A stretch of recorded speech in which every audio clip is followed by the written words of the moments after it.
విద్యాప్రాప్తి కోసం. అంటే చూడండి, కొంతమంది పిల్లలు పాపం తల్లిదండ్రులు ఎంత కష్టపడినా సరే వాళ్ళ బుర్రలోకి చదువు ఎక్కదు.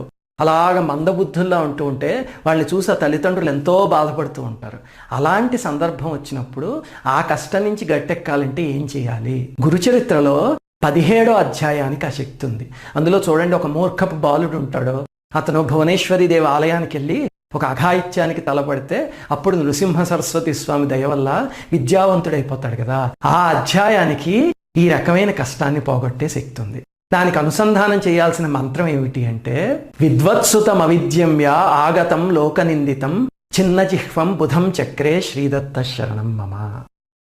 ఈ మంత్రాన్ని అనుసంధానం చేసి చేయాల పారాయణ. అయిపోయాక దీనికి అనుసంధానమైన క్షేత్రం ఏది అంటే భిల్లవాటి అంటారు దాన్ని. అంటే ఇప్పుడు ఔదుంబర్ అని పిలుస్తారు అనమాట. అక్కడికి వెళ్ళి ఆఖరిసారి పారాయణ చేసి అప్పుడు విరమించాలన్నమాట.